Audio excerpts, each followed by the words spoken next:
What is up, people? Welcome back to another episode of the Hook It podcast. Today we're on episode number 67 and we are going to be joined by Josh Perry. Incidentally, Josh Perry, during his very first X Games appearance all the way back in 2009, was given a pair of Saxx underwear in his athlete pack. Fast forward 10 years and he still wears that pair of underwear and still regards them as his favourite underwear. How crazy is that? So I've had a look at some of the photos Josh sent over and it looks as though he got given a pair of the Quest 2.0. Now, Quest aren't your average underwear. Listen to some of the features. They feature quick drying micro mesh. They are moisture wicking. They have an anti-roll waistband. They are anti-odor, which means you can wear them for as long as you want, 10 years in Josh's case. They have a fly, so you can access that ding-a-ling nice and easy. And they are made of 77% nylon. There is a reason that National Geographic recently named them the ultimate travel underwear. To take a closer look, head to saxxunderwear.com or go to your local bike shop, outdoor retailer or skate store and just ask for Saxx underwear. If they don't know about them, do these guys a favor and tell them about them. Simple as that. We are also supported by 35bikes.com. Now, 35 Bikes is our in-house brand here at Hook It Products, and we are dedicated to bringing you the best bike components for the best prices. Starting with brake pads at just £6.99. We also do mudguards, and we do a range of custom products too, which means you can send us your logos, shop logo, brand, organization, whatever it might be, and we can use that and make you some custom mudguards or stem caps. If you're interested, just get in touch. Use an email or just drop us a DM on any social media outlets. Simple as that. You can also go to 35bikes.com, enter the promo code podcast, and you'll get 20% off your entire order and be able to take advantage of free shipping globally. And that's it for all the business. Let's hand over to Odub and a little bit of Zeb.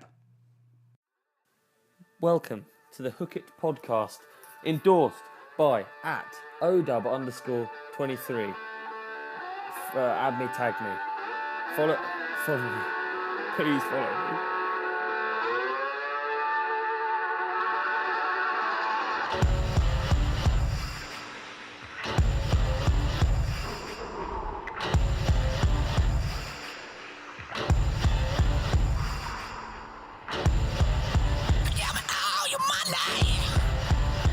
Keep very calm. Give me all your money. Try to count to 10. Little doesn't know it's about to begin. Push it too far, you're the killing machine.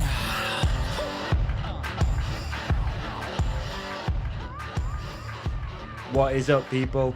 Welcome back to another episode of the Hook It podcast. It's been a crazy start to 2019. This is the third episode of January, and the business of Hook It has been crazy busy. The podcast's been going wild. So yeah, it feels like a bit of a whirlwind start to 2019, but a fun one. So thank you to you guys for making that happen. If you're a new listener, welcome to the podcast. And if you've been around for a while, then huge props to you guys, and thank you for your continued support. It means a hell of a lot. Speaking of support, let's support a nutsack. All right, every episode we give away a bunch of Saxx merch, and all you have to do to win is go to iTunes and leave a review. So this episode, I am going to choose Lucas Dawson. So if that's you, get in touch via an email or an Instagram direct message or whatever you choose, and we'll send out some Saxx swag to you. If you want to win some, just after you've listened to this episode, go to iTunes, leave a review, and you'll be in the hunt to win some Saxx swag. Okay, I know I feel like I'm a little bit of a stuck record with this one and I'm banging the same drum over and over, but we are nearing the end of the first Project Change initiative. For those who don't know, Project Change is something that we launched just before Christmas to raise money for two very deserving charities. One of which takes mental health patients off hospital wards and gets them out cycling. The other one helps people who are suffering with disabilities, physical disabilities, to get them out cycling using adapted bikes. So what we tried to do is raise some money for both charities to buy bikes for them. One of which, the disabled charity, Sheffield Cycling for All, is in desperate need of new bikes for those guys. So We're trying to buy an adapted bike for them, and if you haven't donated, there is a link in the show description to go and donate. Everyone who makes a donation goes into a prize draw, and you will have the ability to win a bunch of stuff from our recent guests. So we have a year's supply of brake pads from 35 Bikes. There is a bunch of Saks product. We have signed Danny McAskill merch, signed Ollie Wilkins jersey. We have an Ali Clarkson limited edition t-shirt.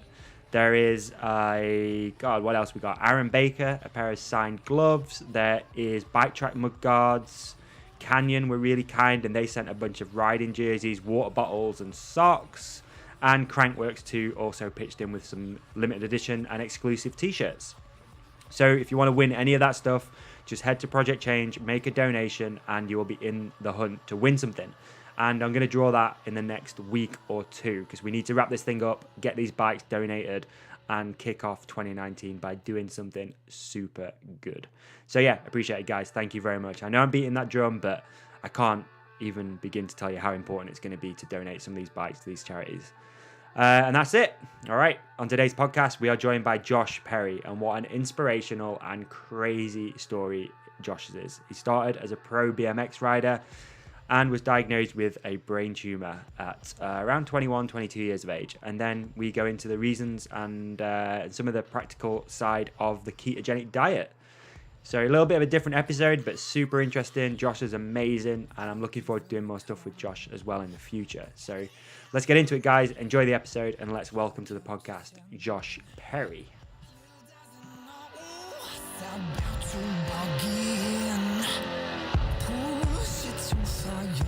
Yeah, do you want to just hit record and we'll just rock on how we, like this? For sure. Cool. All right. That's great. Easy. Cool. All right, man. Finally getting to do this. It feels like we've been exchanging messages for what feels like months, but Yeah, I apologize. I'm good. glad that we got dialed in though. But yeah, it has been a minute.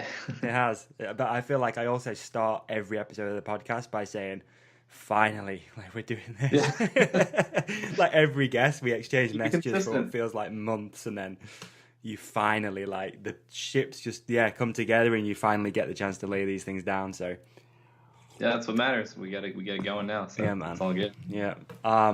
So I was trying to think earlier when I first saw some of your stuff. I think it was actually on LinkedIn. Which, oh wow, of all places. I know, which I barely use LinkedIn, but I'm pretty sure I stumbled on something of yours or somebody shared I remember it. that. Yeah. And I was like, get a message from you or like a connection request or something. We just started chatting. I mean, and it's funny because, of all the social media platforms, LinkedIn's like my least used and like my most ignorant one, and I'm learning more as I go, and I'm finding like it's really interesting for connections. Of course, it's what it's built for. Yeah.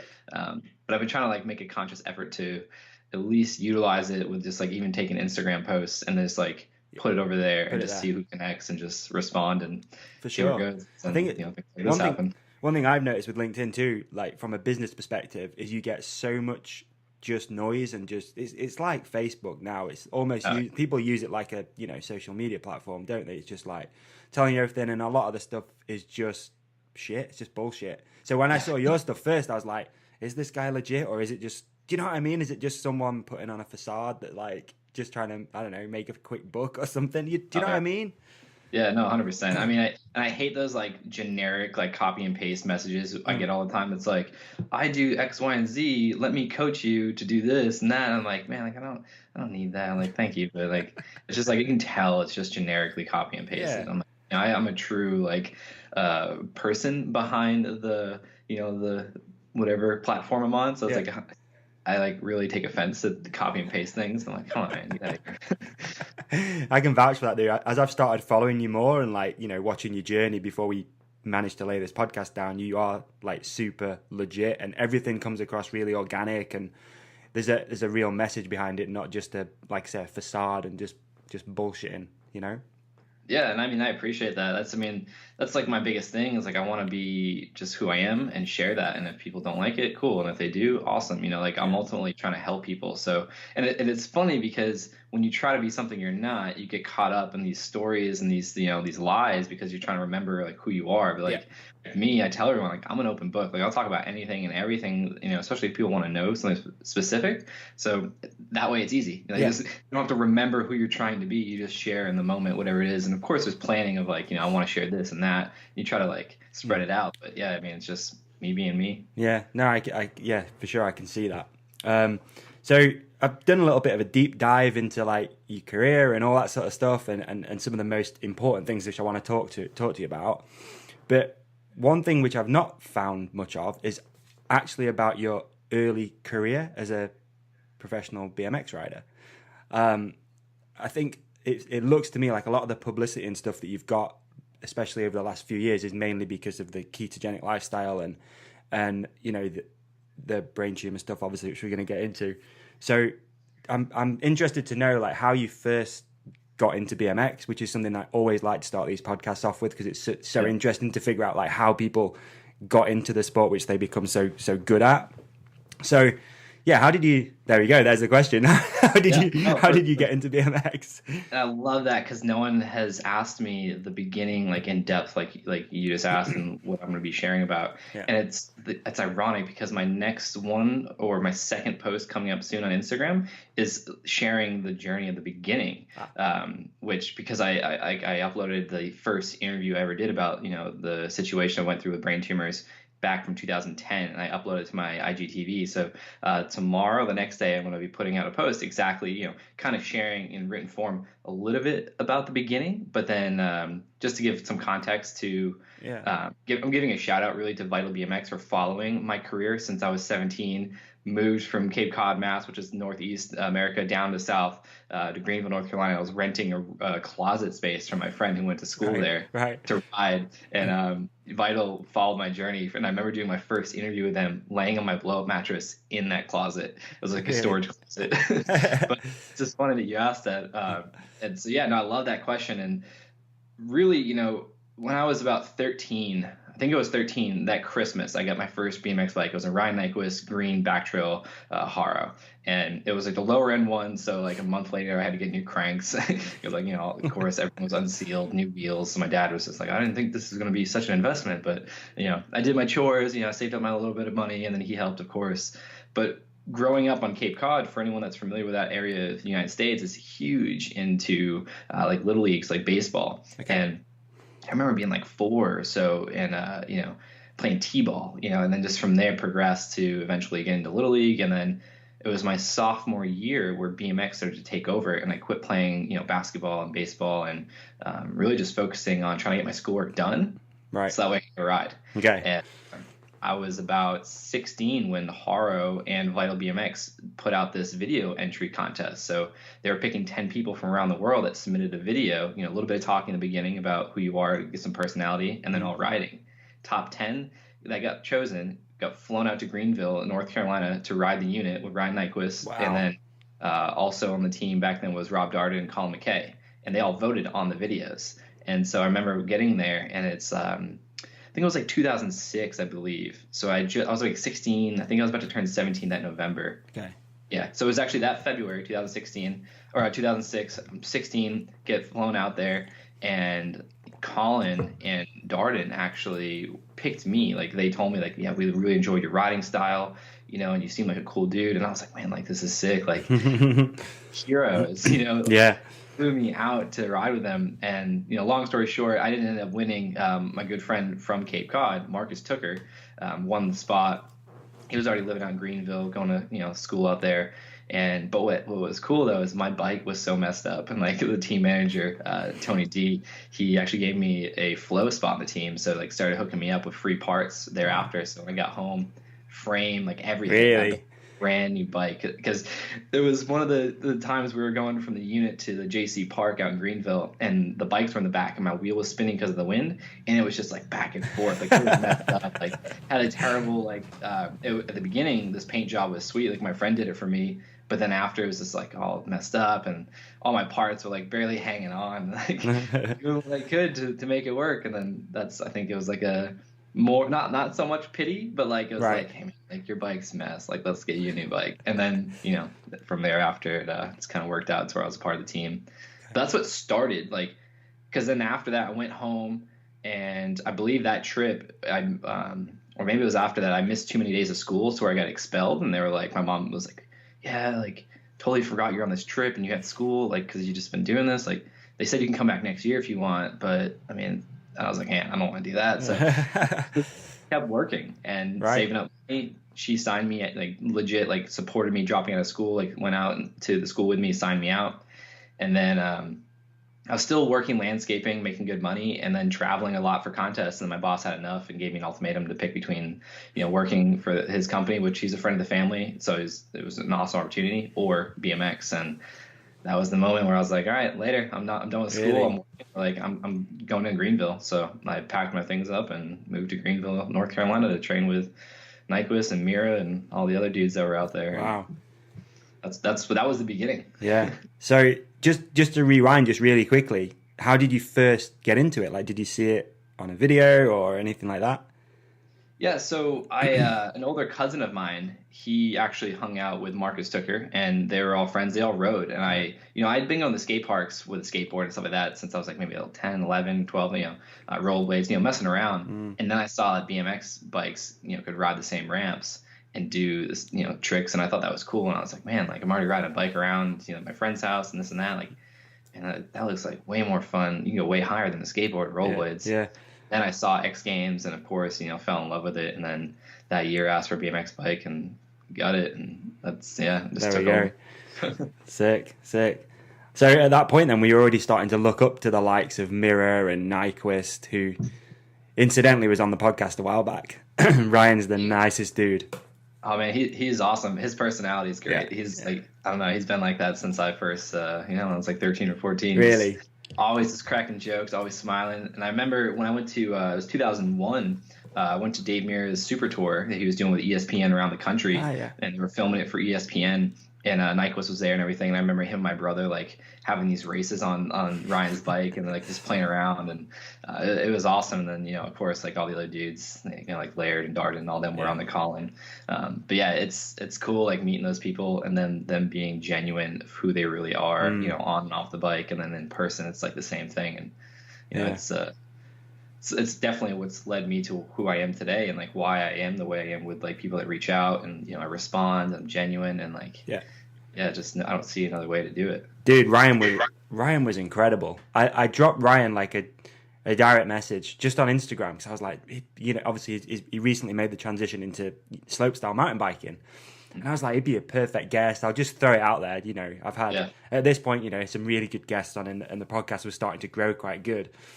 And he responded instantly, like almost instantly with a video of like, yeah, really stoked, like can't wait to do it. When do you want to do it? And I was like, wow, this is, Ryan Nyquist. This is one I've looked up to since I was a kid. I used to play Dave Mirra game and play as Ryan Nyquist and all that stuff.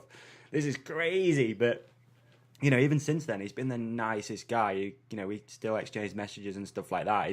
He's legit. He's one of those, like you said, one of those good guys. Like that is Ryan. That's what you get him. You don't get some facade or bullshit. So, and it's a shame. I just saw him. Did he just get rid of the unit as well? Yeah. That's been in the works for a little while. Right. It actually finally just got sold, and it's good for him. To be able to support his family. And like be comfortable financially and. But it's like, it's such a sad thing. I was I was a part of the people that helped tear down Mira's ramps and then relocate him out here to Raleigh, North Carolina for Daniel Dares' park. And I don't know, unfortunately or fortunately, either way, it wasn't a part of the unit teardown. But man, those two places were just, I don't know. There's no words to describe it, but the role that those two places played in my life on and off my bike is incredible. And so I messaged Ryan when I saw his story of him tearing it down. I was like, man, I can't believe that's so sad. But at the same time, like, thanks so much for allowing us to ride there. Like, it's crazy because those two facilities were private, and to be someone that like a teenager at the time that looked up to all these people as like my idol, to be welcomed into those places was such an honor, and to play such a integral piece to my career and where I am in my life now. Like I don't know. I always say I have nothing but love and gratitude for Ryan and Dave, and like for having those facilities, welcoming people there, and then just like on the reg being on the ride there. So it's like, I know life goes on, but it's like, man, it's so sad to see that. But they are getting relocated to the nearby town, so hopefully they start sort of stuff out there. I know they're trying to put together like a local indoor park out there. A friend of mine that works with the church that's running it, so see that manifest too. But at least they're going to live on, just like, you know, Dave's Ramps out here, you know, still doing their thing and providing an opportunity for kids. So did you say they're at Daniel's house now? Yeah, Daniel Dad's house. Dave's Ramps are. Okay. Ryan's Ramps are going to a nearby town. I believe it's called Kingston. And there's a church, and my friend that's helping the church with this warehouse, and hopefully put them in there. Well, they're in there right now. Hopefully get them together and allow the public to go. So they'll still kind of, you know, live out their life. Yeah, that's sick. That's cool. So, so you mentioned, you know, turning pro. Was that when you dropped out of school? Was that an official like, boom, I'm going pro, or was there still a bit of a journey to get to that, being a professional rider? So, let's see, was it 2007 was my first year riding professionally in the Dew Tour series. Right. The year before I rode back when the Mountain Dew had the amateur series called the Free Flow Tour. And so that's where all that started. So I was still in school when I was traveling for Dew Tour. Okay. And taking days off, but I was also still working. So I went to a technical high school to where learn a trade. So I was doing landscaping. I was academics 2 weeks, work 2 weeks, which slowly transitioned to more work, especially after I got expelled. And then I dropped and I had time. But yeah, I was already competing professionally in 2007. And then when I got that ultimatum from my boss, that's when I was like, all right, well, I'm not going to school. Like, I'm trying to, pursue this career. And like, if I want to, have a shot at being one of the best, I need to be where the best are, training on the best ramps. Yeah. I'm already hanging out with them at the contest and getting to know them. Like, so it just made sense. So that's why I moved to Greenville. And then, the journey from there, of course, is just like constant work and effort to maintain it and progress with it. So my professional career, sponsors aside, started when I was still living at home, traveling for Dew Tour in high school. But then sponsors came after I moved to Greenville, and that was another reason why I was like, I can learn from all these people that have been in the industry, really making a career for themselves off of this. I can learn how to do it and learn how to do it in a professional way, and that's exactly what happened. Right. Wow, it's crazy, man, crazy. And moving to Greenville, that was almost like, from what I understand, I mean, I'm not huge into BMX, as you probably know, but that was like a hub of BMX talent, upcoming talent. You got Mira, Nyquist was there as well, is that right? So everyone was in that one. Is it a town or like, what is it? Yeah, I don't it's small town. Like East Carolina University, it's one of it's the college there. And a lot of people go there to go to the school, and it's well known for its school. Like that town is known for its school, but then also BMX. So yeah, it's you either ride back then, you either rode, or you went to school, or their hospital, which has been growing, you worked there. Okay. And of course, they have other businesses and people that live there and stuff, but like that's all it was known for, really. And yeah, Ryan and Dave both had massive warehouses with training facilities, and then they also had an amazing public park that the town had even before Mira moved there. Right. Which is a whole nother story of how he ended up there before everyone else. But that became a phenomenal local park. Like, it was a place where they had small ramps for kids, but it mainly was designed around the professionals that lived there so they could have an outdoor park. And it just, Mike Laird built it with another rider, Jeremy Fanberg, did all the welding, everything's layered in skate light. And it's just, you had that. And then you had trails, out in the woods. And then you had, the university with all the street spots and everything else. So it's like, that was the mecca for BMX. Like, you either lived at Woodward or you lived at Greenville, which most of the dudes started moving to Greenville because of the lifestyle. Right. And then they had an airport right there, so flying out, and then it was just like, it had to have been like 50 pros at one time in that town. No way, really? It was that was the place to be. Yeah, it was insane. Like backyard ramps, like Alan Cook and Nyquist all had like massive backyard ramps. So like, You had indoor, you had outdoor, you had trails, you had street, like you had literally everything. And the cost of living, I remember my friend and I, we got a 3-bedroom apartment for $200 each. It was $600 to cover the rent. And then we got a roommate. Like, and then if you go downtown, you're partying, like that's right across from campus and student living. And it's like $5 to get in the door. You can drink whatever you wanted. Like, it literally was like a dream come true place. And that's why it was what it was. Sounds insane. That sounds good, man. Really good. Got like a little bit towards the end of like that actual lifestyle back when Nyquist was still living there. Like everyone was still partying and training and just hanging out and riding all the time, shooting photos, filming. Like there was something going on all the time. And I caught like the last 2 or 3 years Right.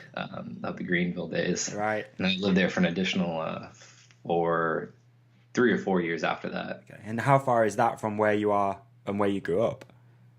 So from where I am now, it's like an hour and a half. Okay. Hour and a half east, and then it's 13-ish hours south from where I grew up. Okay, got you. So it's a like- big move as well at like a young age. So, Yeah. It's interesting because I didn't think anything about it. You know, as you get older, you get experience, you start to think more, you start to, but back then Definitely. it was like, oh yeah, I'll just move to Greenville. Like parents supported me, like later guys, love you. I'll see you soon. Come back on the holidays and whatever. Like didn't have a plan, just sent it. 13 hours, drove down there with my buddy who was already living there, moved in. Like you say, you don't even think about that stuff at the time. I think I did something quite similar at 17. I moved to California and just up sticks. Left school. And just said, right, I'm going. And that was it. There was no real plan. It was just like, I'm going to go to California and ride and whatever. What do you think allowed you to do that, though? Like, what do you, like, do you think it was, like, your desire or, like, just, like, your focus on what you wanted to accomplish? I think support of family as well. Mm-hmm. My dad in particular isn't like an academic kind of guy. And neither is my mum, really. And I definitely am not. Like, I just wanted to get the hell out of there at 16. Like, because you can leave school at 16 here. Oh, okay. I don't think you can anymore. I think they've upped the age. I'm not too sure. But I remember I went out there on holiday to California for like 2 weeks and came back. And I knew, like, as soon as school was done, I was going there. And at that time, I was really into motocross. And that's what I went out there for, to ride motocross and work and stuff. And yeah, I think what allowed me to do it was just the support of mostly my dad, was just like, oh, you want to go there? Yeah, cool. Just go, life's too short. And I think too many people get wrapped up in that whole planning for the future and going to university. And next thing you know, life's over and you're looking back going, wow, I should have done that. I've very much always been one of those sort of like no regrets kind of guys. I just think, right, I'm going to go do that. And yeah, that's the reason, man. It definitely wasn't financial. Like there was no money to fall back on. It was a case of, I saved up a little bit of money and just got flights and see you later.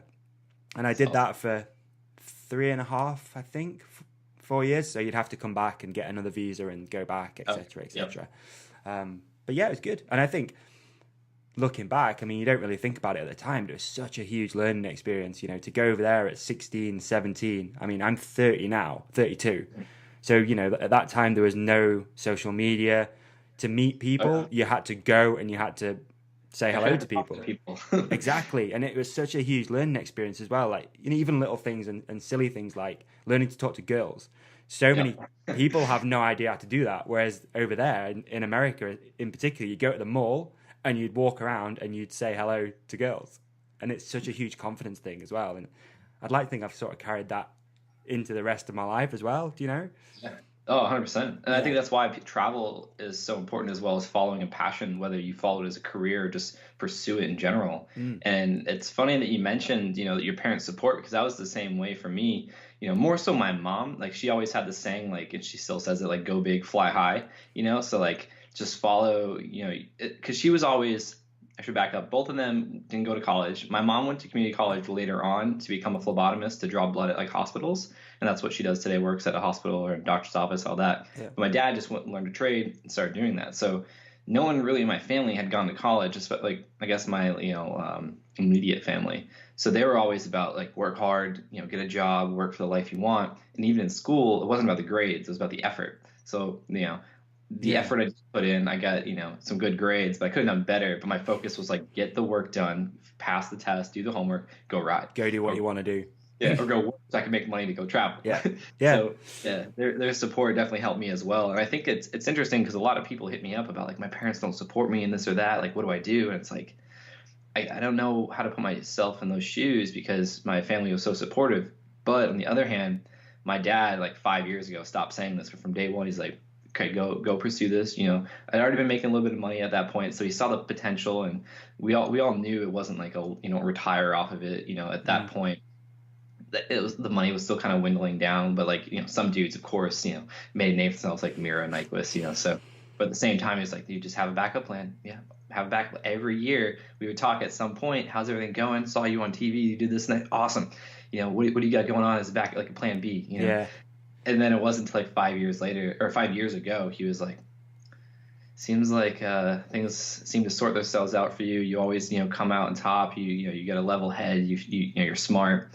You just keep doing what you're doing. I know you'll be all right. And I was like, man, like that Nice. means a lot. Yeah, like, but yeah, at the beginning, they both supported me. I think that's crucial. Even if it's not your parents, I tell kids all the time, like, well, what do you want? Go find a team that's going to support you, whether it's, you messaging me or you finding people that you're friends with, or relatives with, But yeah, that support, I think, is crucial. And that vision too. I think that's the most important, is like, you have a vision, you set a goal, and you take action. Yeah. And there's been a bit of a theme with the whole podcast thing as well, is most guests have had supportive parents. Mm-hmm.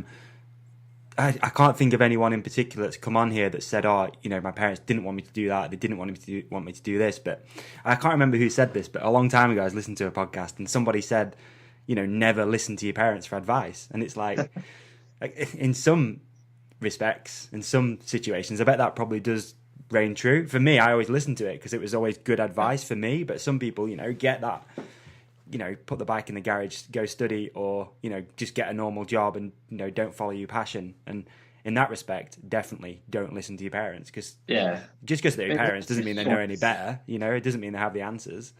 Yeah. I mean, if anyone's putting you down and like, you're not trying to do something that's negative for you or anyone else, like, I definitely wouldn't listen to them. I would, so if it's your parents, take it with a grain of salt, but really assess, like, is this harming yourself or any other people? If not, like, a kid just messaged me yesterday. He ended up being 13 or 14. But he was asking me, he's like, yeah, my dad wants me to ride mountain bikes only, but I love BMX. Like, what should I do? And I was like, well, what do you want to do? He's like, I want to ride both. And I was like, well, why not ride both? Like, do what he wants you to do in school and thereafter, but like, don't ever stop doing something you love, for someone else. And that's a hard thing to say to someone with their parents. And I can definitely relate to other things in life and my parents' views on them. But at the same time, it's like, if you're trying to better yourself, enjoy your life, and better other people's lives, like, do you and love what you're doing, because you're going to resent your parents later on if you do something that they want you to do that you don't want to do, that you hate. Definitely. On the road, that relationship, or do you want to make them proud by doing something you love and now you're happy? And so yeah, it's true. So at that point as well, then, so you sort of officially turned pro and stuff. Were you making all right money? And like, how was being a professional BMX rider however many years ago? What was it, about 6 or 7 years ago, would you say? Oh, no. So we're 2019. So my first year competing professionally was 2007. Oh, wow. So about 12 years now. Yeah. Right. So at that point, every contest earnings I get went straight to flight and hotel for the next event. Okay. Like, I'd book it as soon as I got the check, I'd book it right away, so it'd be cheaper. And then it wasn't until the end of the year that I turned a little bit of a profit, and it was maybe $1,200, like, all said and done. And so yeah, the next year is when I had an opportunity to ride for an energy drink company that was paying me $500 a month. No, I think they were paying me $1,000 a month, and paying for my flight and hotels. Oh, awesome! And I was like, wow, it's a dream come true. Like, I've made it. Eat some food. I gotta make up, the other bills with some way, but like, I don't have to pay for my travel. I can just focus on the riding, not stress out about this, and like, I can take that paycheck that I earned from the contest and actually use it for something that I want or that I need. Like, this is awesome. And then at the same time, I was getting free bike parts now, from Haro and, their sister company, or however you want to word it, Premium. Okay. And so I was just like, man, this is awesome. So that's kind of how that started. And then, moving forward, I learned about doing demos and shows for companies to make extra money. And just, there wasn't many at that time, like, events that I was going to. Like, it wasn't, I mean, even now it's like there's so little events, but so there's like a lot of free time, especially in the winter, where I was like, all right, let's go do shows at schools, or at, did some halftime shows for NFL and stuff like that, which was amazing experiences. And, just make a couple extra $100, or, depending on if you're gone for like a week or two, a couple, extra grand here and there. And that was another thing. So it's like, I get money from sponsors and making money from doing demos, things like that. It all just added up. And then, if you do well at a contest, which 2009, I won my first pro contest. made a good chunk of change, and just paid all my bills off for the rest of the year. Nice. Yeah. That's smart.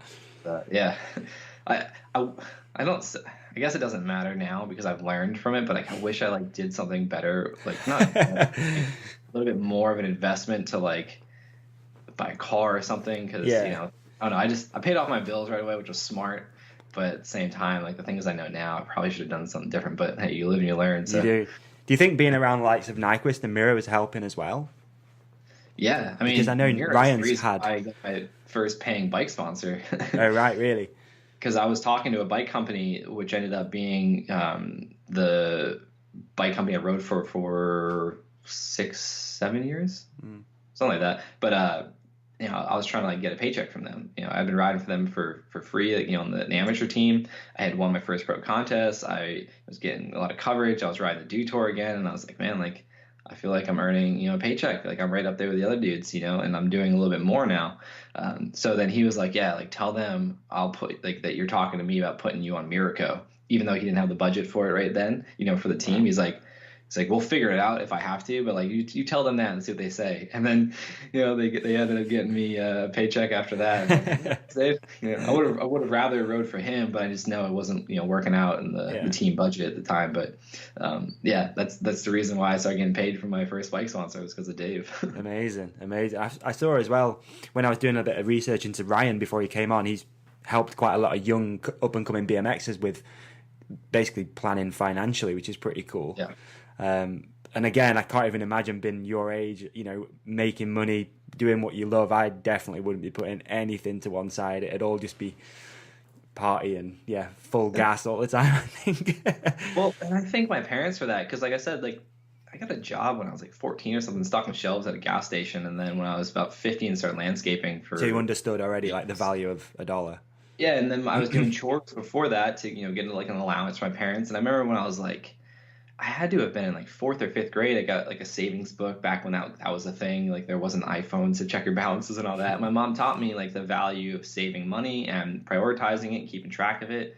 So then when I was living on my own, I'd already had some experience making, you know, really good money for being 17 in landscaping, and then having my own bills now and things like that. Yeah. And so, you know, we didn't grow up with a lot of money. You know, it was like, you know, my parents did a little bit better than month-to-month paychecks, things like, or week-to-week paychecks and things like that. But the value of hard work and then saving your money to make sure you're okay was instilled in me. So I just translated that throughout my career. And even now, like, I prioritize, you know, what expenses I have, put some away in savings, and then I really don't treat myself to things other than like once in a while, maybe small things. But because I think about, you know, investing it back, especially now owning a business, it's like, if I make money, you know, beyond what my expenses are, it's like, I don't go and spend that. Like, you know, maybe I go, you know, treat my girlfriend and I to like a nice dinner once in a while, something like that, you know, go to a movie here and there. But like, the bulk of the money goes into my savings and reinvesting, so that way I know I can continue doing what I'm doing. So that way later on the road I can chill here and there. So yeah, my parents instilled that in me at a young age, and it's helped a lot, especially when I've been down to like a couple $100 and I'm like, what do I do? So let's fast forward a little bit to, you know, you're obviously riding professionally, and I mean, there's no easy way of saying this, but that first diagnosis of the brain tumor. So what was going on with your life around that time, and how did that come around? So I sounded like I was interviewing you then, man. I'm so sorry. Okay. So 2009, in April, I won that contest. Daniel Darius got second, and I was just like, couldn't believe that I just like won. I watched him on TV when I was a teenager before I moved out to Greenville, and so I was stoked. And I won a Harley motorcycle for best trick that same day. So all said and done, I think I made like $15,000, and I was like, what? This is insane. Yeah. And then June, rode X Games, got an invite from Matt Hoffman to ride, and I was just like, man, like, I can't believe that. This is crazy. And then that same year is the first year I ever left the country besides Canada. I went straight to France for fees and ended up getting like 6th or 7th place, and like just like on top of the world, just like so stoked. Now at that time, my lifestyle was a little bit different. I was drinking a lot. Pretty much every night I was home, we'd all go out for maybe a couple drinks or full on drink, like, and then you get up in the morning, you go ride with Dave, like, no excuses, you're hungover, it doesn't matter, you're still doing it.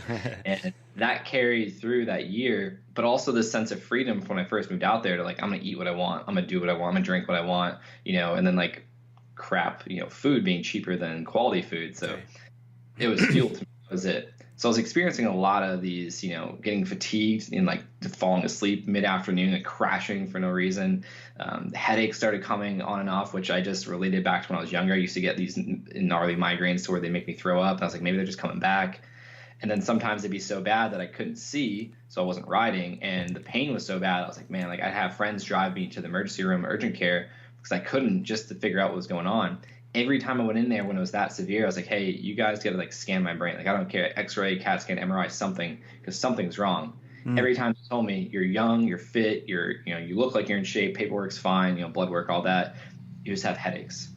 Many, many people have headaches. It's normal. Here are some pain pills.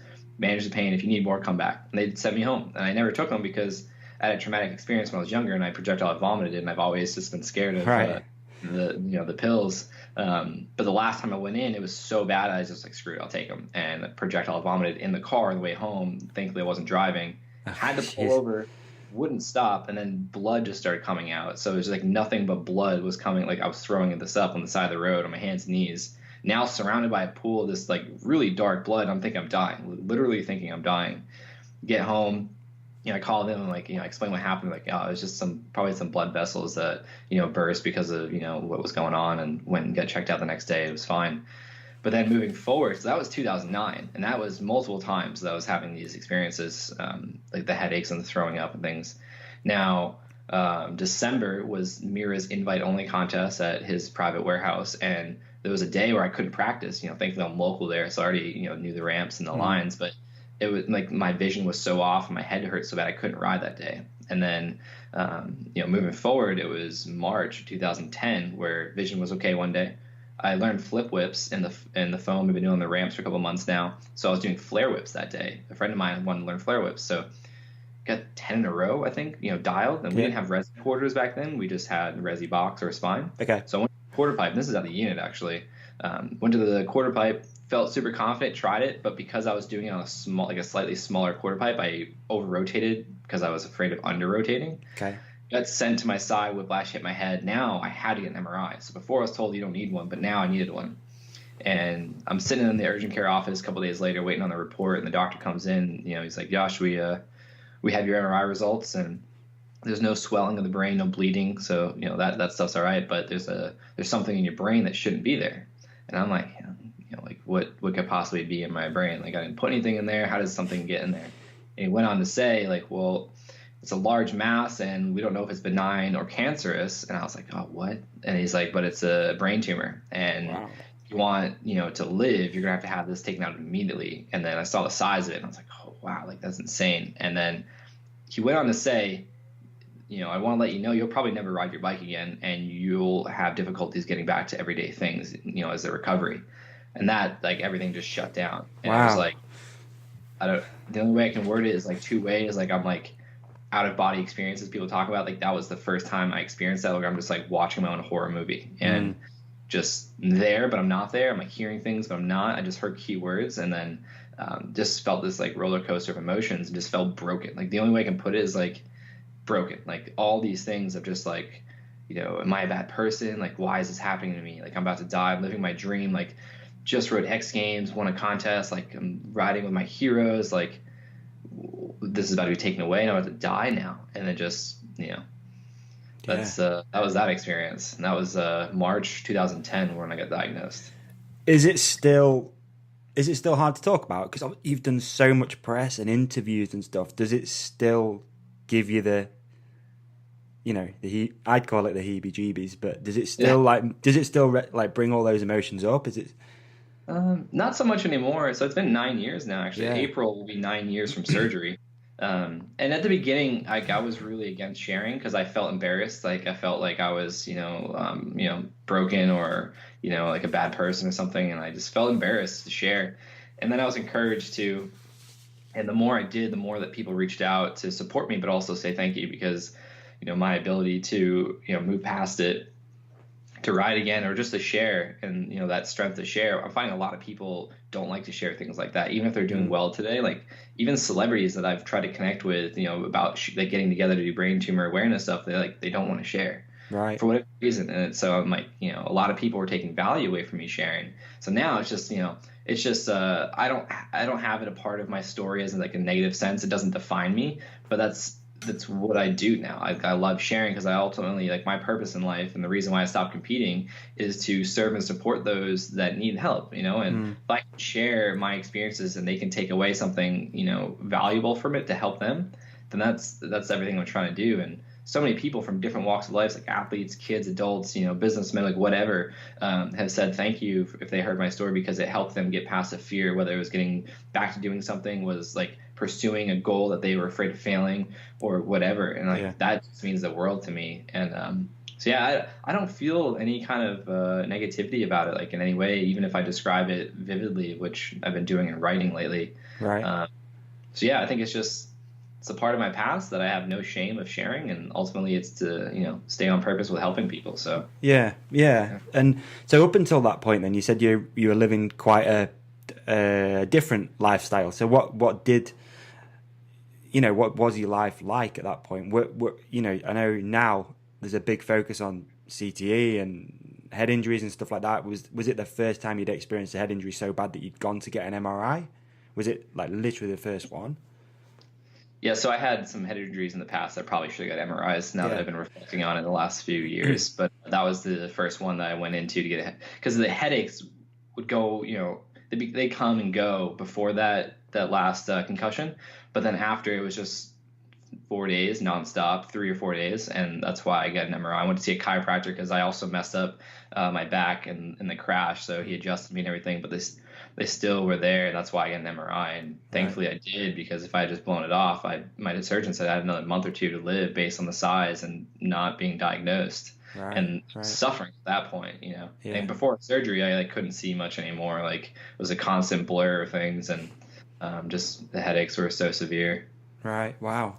So, you get diagnosed by the doctor. What was the process between going into surgery? How long was that? And what was that? And also, what was it like to tell your family? Because I'm guessing you were on your own at that time as well. Yeah, so I was sitting by myself when I got diagnosed because I just thought I was going in for a concussion report. So I broke down like there's got to be a better word than broken, but I just I thought I was I literally thought I was told I was going to die. And kind of was told that, but I thought like that was the case. So I remember the first person I tried to call was my mom, and she answered, and I couldn't speak for like a minute, and she knew something was wrong right away because she could hear me start crying after that. And then finally words started coming out, and it ended up just becoming like next week was like, all right, what do we do? Like, let's navigate the process. And I think it was 2 weeks from diagnosis to surgery that Dr. Friedman at Duke University got me in. And it was quick, like a quick journey, because he removed some patients out of his schedule to get me in sooner, because he was like, yeah, your case is so severe that we need to get you in now. And it worked out. Like a week and a half, 2 weeks later, I was in surgery, and it's supposed to be 4 hours, but ended up being 6. And pretty phenomenal. The skull only requires 4 weeks to fuse back together. So I was riding 5 weeks later.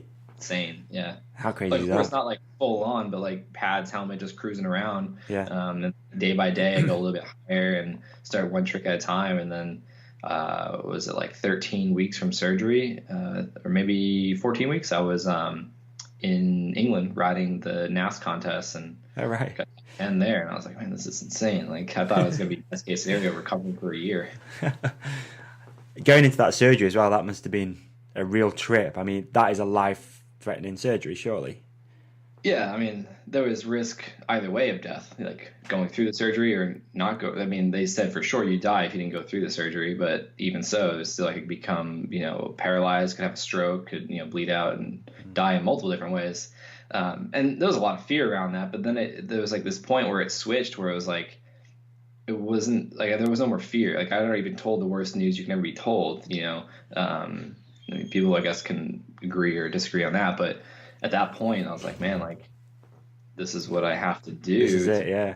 And so, like, fear just just kind of left. And it was also the BMX community, like, everyone from around the world that had heard that story. And I did an interview with Vital before that, so anyone that heard that reached out to share, their love and support. And then two other big components of why I was able to foster that mindset was my mom battling colon cancer years prior, and then learning about Lance Armstrong's story and the stuff he went through, and then to get back to what he was doing. And then on that level, depending on what people believe about it, like to me, he's a phenomenal human being. So like all those three pieces, just for me, it was just like, all right, well, this is what I got to do. Let's do it. And I just kept focusing on riding. I was like, I want to ride again. Like, I'm not going to let this, defeat that. So it just turned into, effort. Incidentally, just as a side note, we've been trying to start a little bit of beef with Lance Armstrong. I don't know if you've seen it on Instagram. No. What's going on? It's just funny to always try and be ahead of him in the iTunes charts. So we use him as fuel. Well, I do anyway. I'm just trying to always be ahead of Lance. So Awesome. he's been motivating you all your life. So once the episode comes out, let's try and get ahead of him, dude. I've been trying. I have an email saved from when I was 2010 saved that I wrote to him, and I've been trying to like figure out how to talk to him one day. Really, it'd be awesome to like thank him for like putting that book out and just his podcast is really good. Yeah, I haven't listened to much of it, but I mean, there's so many forms of information out there now. It's like I feel bad because I want to listen to all of them, but I can only consume so much at one point. So one thing I really was keen to ask you was, when you woke up from that surgery, like, how do you phrase it? Like, did you wake up almost a different person with a different perspective? Oh, 100%. I woke up like I was just in disbelief that I could see, I could hear, and I could move, and I wasn't in pain. Even after all the meds from surgery wore off, I wasn't in pain. And to see my brother and my parents, my grandparents, and like, I was just like consumed with gratitude. And I was like, man, this is like, it was like the best day. Like, people talk about like being reborn. Like, that was like that experience for me. It was amazing. Wow. Crazy. And you carried that all the way through as well. You good? Yeah, 1 second. Yeah, no worries. Shut the door. Yeah, take time. No problem.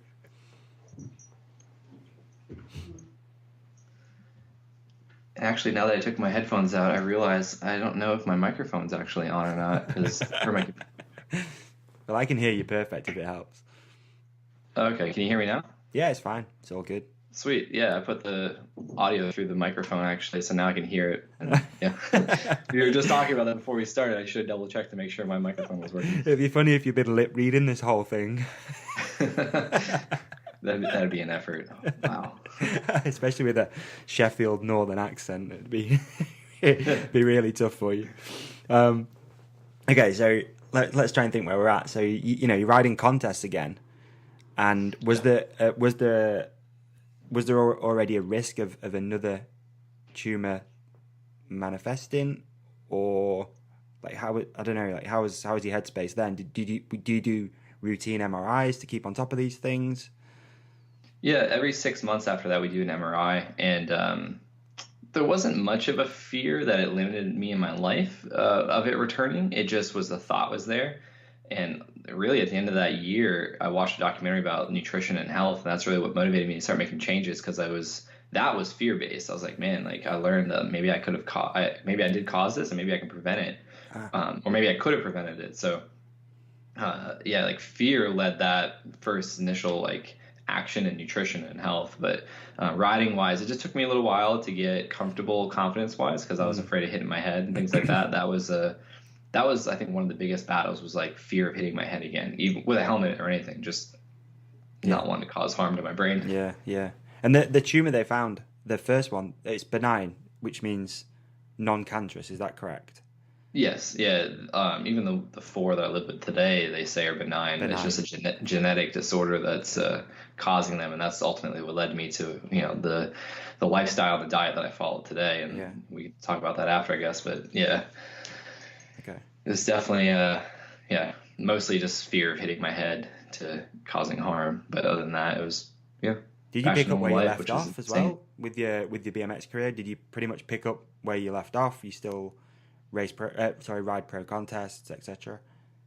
Yeah, pretty much. I mean, of course, like day by day, week by week, I started getting everything back. But then, within a couple of weeks, maybe a month or two, I was back full on to where I was before. And then, like I said, I think it was like 14 weeks from surgery, I was competing again, all the tricks I could do. And confidence mindset wise after that took time, even though I was doing them, like to be fully like where I am today, where I just like, all right, I can do this without thought of it. That took a minute, but yeah, I can still do everything and start progressing even in that year. Great.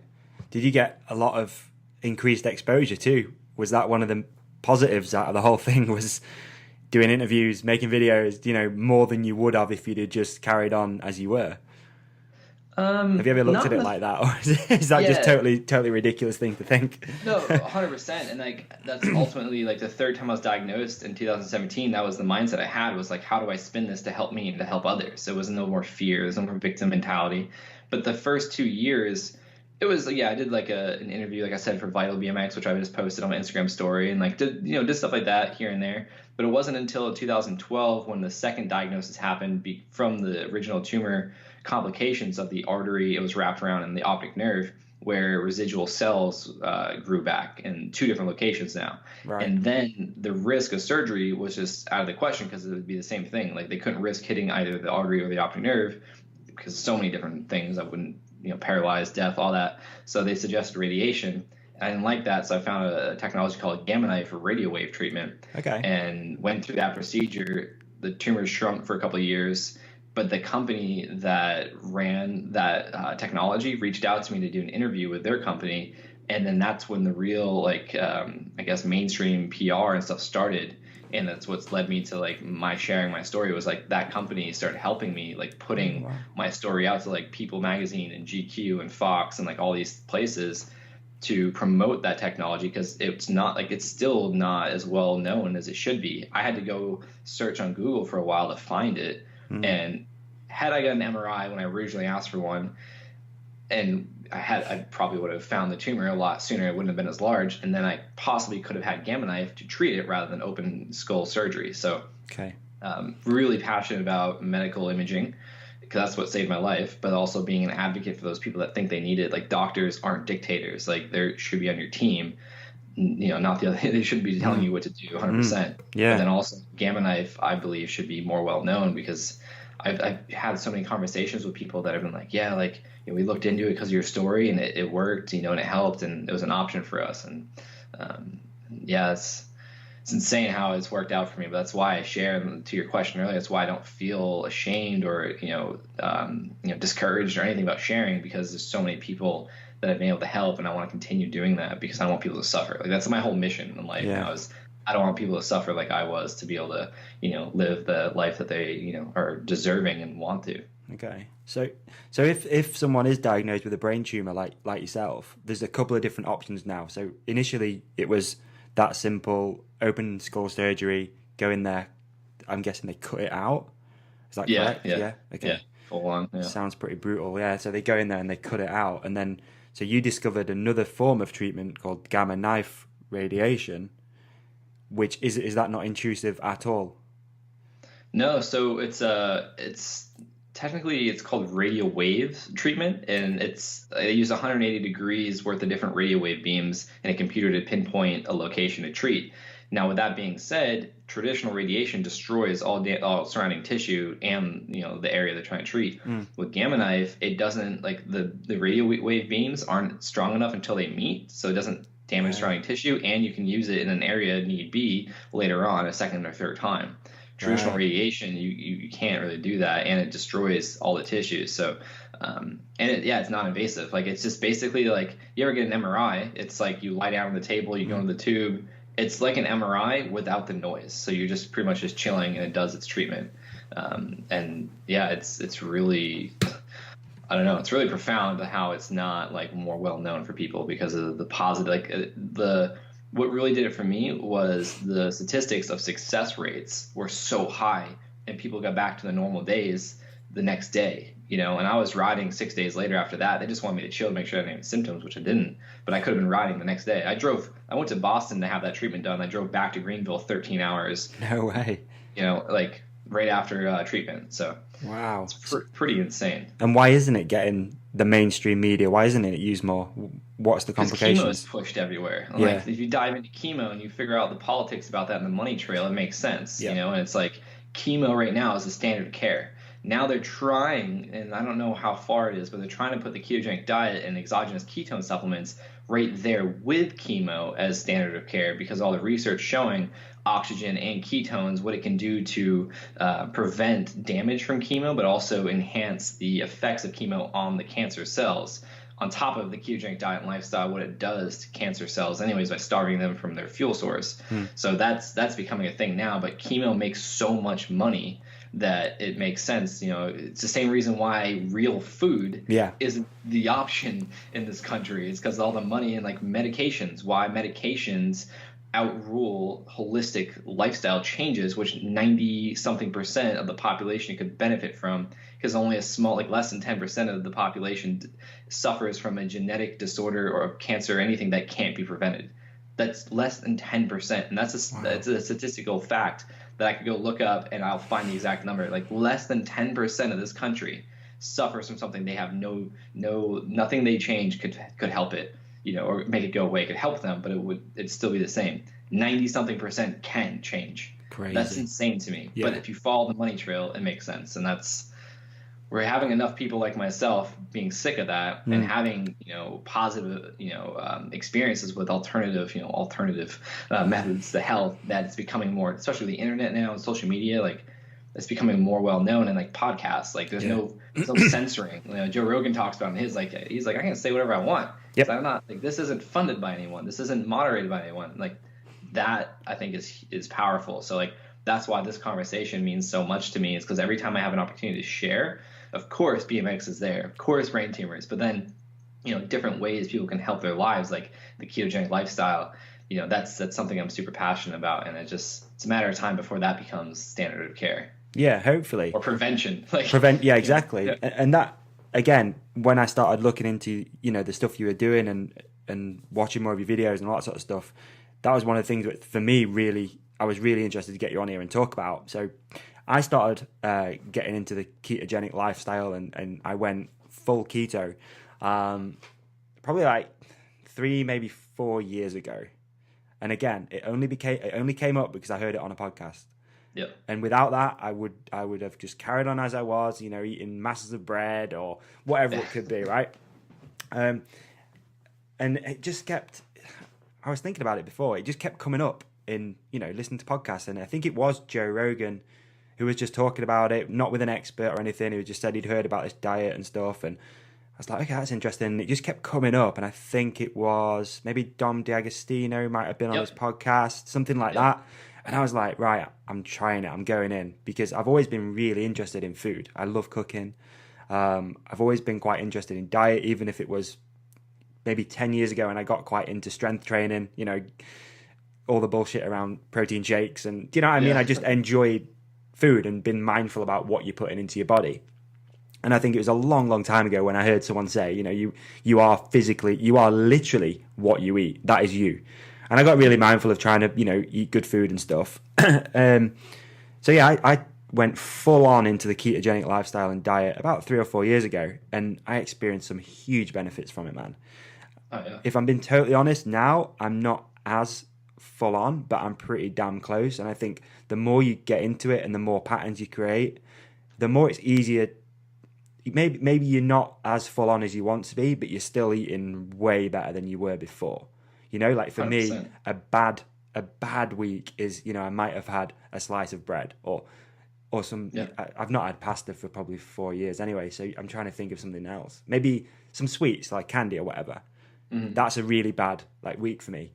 So for you then, so when did you first start seeing it? Who brought it to your attention? And what made you make that switch?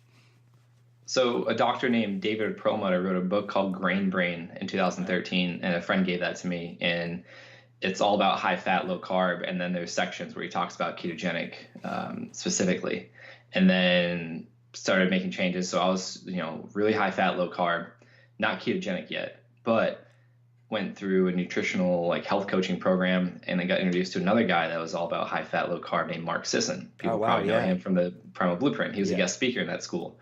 And funny now, I actually work with this company, Primal Kitchen, and Really? I'll be meeting him next week when I'm out in California for the Metabolic Health Summit. I'm actually Amazing. performing there. Oh, So really? Wow, pretty congratulations, awesome, yeah. dude. That's rad. 4-day keto event by Dr. Dom D'Agostino. So it's it's an amazing opportunity. I'm stoked. I'm like a little kid again. But so like 2014, I heard Mark talk and then started making more changes. And then, I saw that episode with Dr. Dom on Joe's podcast, and really didn't implement it like I do now until I was diagnosed a third time. And then they said, it's not cancerous, but it's probably a genetic disorder called neurofibromatosis, which creates spinal cord tumors and brain tumors. Thankfully, I just have, which is a huge perspective piece right here, just brain tumors and not spinal cord tumors as well, because I probably wouldn't be able to train or ride or be out of pain, because I can imagine that that'd be very pleasant. So that's when I was like, man, like I've been learning about this keto thing for a while. I'm not quite there, but I know I'm fat adapted. I live off fat pretty much, and I already cleaned up my diet. So like I'm talking about like I'm getting maybe 100, 150 grams of carbs a day from sweet potatoes, berries, nuts, seeds, quinoa. I've cut out like gluten, alcohol, candy, sugar, all that stuff for the most part, like 95%. Yeah. But I was like, man, it's time to implement this and see where we go. And then started learning more about it specifically and implementing it. A year later, MRI showed no progression of those tumors, no treatment, no surgery, no meds, just lifestyle changes. I'll be going for a 2-year follow-up MRI this month. But that's really what started it. And then now I've just like reverse engineered my path with BMX, and I connected with all the leading experts and researchers and doctors in keto. I'm speaking at their events now. I'm like friends with them. I'm like creating content with them, and really just trying to share all this to help people, because, and this is where, keto and sports becomes a huge thing, because people are either misinformed, disinformed, or had a bad experience because they didn't do it appropriately. Okay. Keto, as you've probably learned, it requires an adaptation process. The first time I tried it, I was still competing. I was mid-season, and I felt like garbage because my body was adapting. They call it keto flu, right? Yeah. It's really an adaptation process of your brain learning that its energy isn't going to come from sugar, it's going to come from fat. But that takes time, because it takes time to deplete carb stores in your body, known as glycogen, to produce ketones by burning fat, and then an adaptation process after that to the body and muscles and brain, more importantly, to figure out what's going on and how to utilize it. So, some riders have tried it and they just, talk down about it, because in my mind, and Dr. Ryan Lowry and I talked about this, if you're an athlete, do it in the off season, take 3 to 6 months to adapt, right, and chill on the training and the riding, whatever sport it is. So that way you adapt, and then you can see your performance go up, because then after you can do targeted keto, which just means you have carbohydrates or sugars right before a workout or a training session on the bike or whatever sport, where like 30 grams maybe of carbohydrates. So you're going to get that performance boost, and then you go right back to keto after, because you utilize it during that time workout, and then you're back into keto later that night or the next day. So I love saying lifestyle, because for people like you and myself, it's a tool and a lifestyle. But then people like a couple friends of mine that become clients, so one of them, his name is Miles, he went from 2 years of daily multiple seizures with no drugs or surgeries, doing any help, been following me for a little bit, saw all my stuff about keto, did his own research. Him and his mom hired me as their coach to guide them through the process. He messaged me the other day. We're good friends now. I'll be seeing him next week at Metabolic Health Summit. And he's like, man, it's been a month since I've had a seizure, thanks to you. Wow. And it's insane. And other clients that have become friends of mine, like they always do, some of them dropped 60 pounds in 12 weeks, and they're off their type 2 diabetes meds. They're no longer at risk for stroke. And they literally say, you saved my life, because the way I was going, I didn't know about this. And the doctors were like, yeah, you're just going downhill.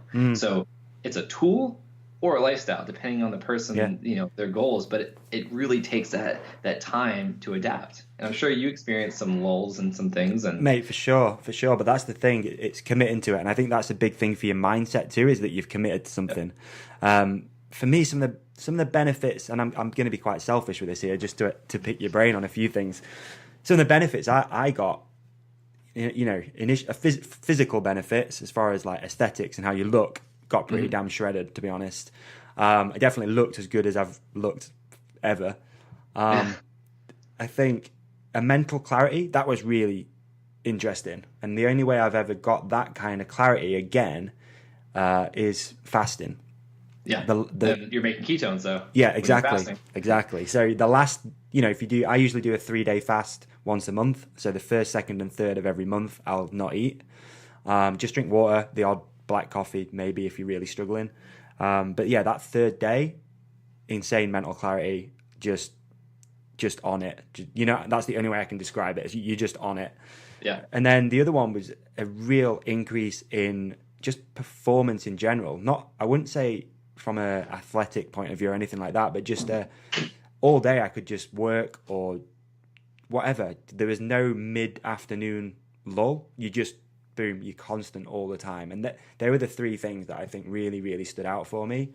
But I think the other thing as well is really interesting is that you just been mindful of what you put in your body. And that's a huge, huge thing, is you're really thinking about, okay, I'm going to eat this X thing, and that is going to produce ketones, and it's going to make me feel better. And it's not just a big bowl of pasta, and after that, I'm going to feel like shit. So they were the interesting things which I found. But I think one of the problems that a lot of people will have is that it can be quite expensive. And for me, it became, I can't remember, I was saving for a house actually, to buy a house. And it's like, I just had to cut back on some of the more expensive things like grass-fed beef, or, you know what I mean? And I know you can do it without that stuff, and you're still going to be a lot better. But that was one of the things which really held me back towards the end, was those expensive items. Yeah, 100%. And I mean, that's why I do what I do, because I help people navigate through that to where they're like, man, I'm saving money now. Because once you're fat adapted, you know, the grass-fed, like, there's a good, better, best scale of food. At the end of the day, I believe, and what a lot of the doctors that I'm learning from are like, it doesn't, you know, the organics and the grass-fed aren't going to make a profound difference, rather than cutting out the sugar and keeping your blood sugar low. Okay. That's going to have a more dramatic effect on your health. And Dr. Dom says, I forget the exact numbers, but he's like, if you can keep your blood sugar under 100 post-partum, which means like after you eat a meal, that adds 5 to 10 years to your life. Wow. That is not talking about grass-fed. That's not talking about organic. That's your blood sugar. Yeah. So the fundamentals of ketogenic diet, of eating, you know, fatty proteins and high fat and keeping your carbohydrates limited, that is going to be where you're going to see the most benefit, rather than, you know, be like, oh, I eat all organic and grass-fed, this and that. And like, it's great. It's better for you. But at the end of the day, you know, a lot of clients say at the beginning, they're like, yeah, I saw my bill go up. I'm like, yeah, well, because you had to buy a lot of new food from the stuff you already had. And also it's not like cheap goods that you're buying more of. But then as they transition, become more fat adapted, they're like, I'm not eating as often. Yeah, I'm still energized. Yeah. I'm still doing my thing. And now I'm saving money. And I'm like, yeah. And that's the thing as well. It's been able to, if you can't eat the right thing, just don't eat. And it's so easy because your body is just using fat, I'm guessing, which it's got stored up. So you don't have to have that glycogen or blood sugar spike or whatever it might be after. Exactly. Is that right? You know, the main reason I'm passionate about the ketogenic diet is because of all the concussions, like TBIs, things like that. And it just, in short, when you're making ketones, you're burning fat for fuel. Now, when you hit your head, you have any kind of micro trauma, severe trauma, or long-term repetitive trauma, the brain becomes, or can become, glucose impaired, meaning it can't utilize glucose for energy. So then, therefore, neurons start dying off, and then your brain starts degrading and things like that. But what's cool is ketones can come in, because they're the only other fuel source that can bypass the blood-brain barrier, to become an alternative fuel source for those damaged parts of the brain that are called mitochondria, or they're actually in every cell, that can't utilize glucose for fuel in the brain. And then that's a real big reason why people see a lot of mental clarity, is because ketones are like a superior. They're like using solar energy rather than gasoline. Right. They create less byproducts of damage called reactive oxygen species, which is a natural metabolism, you know, byproduct, but they lessen with ketones. But then they also have anti-inflammatory effects and, you know, epigenetic effects positively. So when it comes to TBIs, anyone that's hit their head, and I actually wrote an article for ketogenic.com about my story and why I follow ketogenic diet and why I'm passionate about sharing with, you know, concussions, and especially with Miram passing and the way he went, and then being diagnosed with CTE. Like, there's so many reasons why that keto should be an integral piece as a tool, you know, or just exogenous ketone supplements for any athlete, especially ones that hit their head, you know. So that's why I'm passionate about it, because of the things it does for your brain. And a lot of the executives I work with are like, yeah, man, I'm feeling so much more energy now, like no more brain fog, I'm focused, I can get this done and this. I'm like, yeah, it's great. It's, you know, everyone has their own benefit that they take away. It's not just weight loss. I don't have a weight loss journey. You know, my journey is internal. And right. that's one thing I want people to understand. It's like, you don't need to use ketogenic diet just to lose weight. You don't need to follow it all the time. But the fundamentals, they really liberate you from cravings and pain, and they empower you to live the best life possible. Okay. So just to relate this back to yourself again, because we could go down, I feel, rabbit holes for a long time about the ketogenic diet. And we're definitely not known for being a nutritional podcast, that's for sure. But what were the initial benefits that you saw then when you switched? And what is, this is going to be, I don't know if you can do this. Hang on. What is physically happening to your tumors when you switch to a ketogenic diet? How is it preventing growth and stuff? Because I think the big keyword here is inflammation. Is that correct? Mm-hmm. Yeah. So with the tumors I live with, since they're not cancerous, I asked Dr. Dom about this. He said there needs to be more research. I'll talk to him again next week.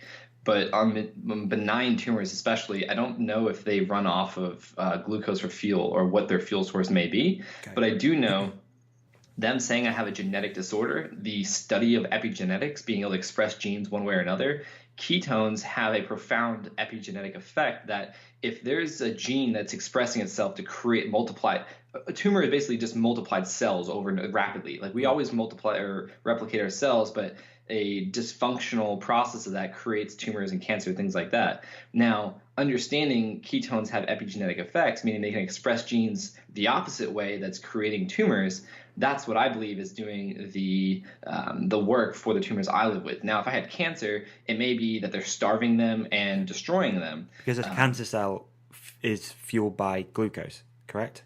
Not all of them, but majority of them, yeah, especially glioblastoma brain tumors. There's a lot of research. That's like the most heavily researched cancer and brain cancer tumor with the ketogenic diet. Beyond epilepsy, that's like I feel like the most prominent thing I see research about keto with. Yeah. So there's that piece, and then inflammation, of course, is reduced, especially from where I was going, drinking a 2-liter of soda a day, all this alcohol, all this processed junk food, stress, not all this crap. So inflammation, at its core has been lowered. And just so people know, like, we don't want zero inflammation. Like, inflammation is very integral for health. We don't want to have chronic high levels of inflammation like I was living, because our sports are damaging enough whether you fall or not. Yeah. So that's that. But then also body composition, of course, like, increased so much more than I thought it could. And I was like, man, like, this is sick. And I'm feeling better. I'm sleeping better. Sleep's a huge issue for me ever since brain surgery, which I bought one of these Oura rings. I noticed that before.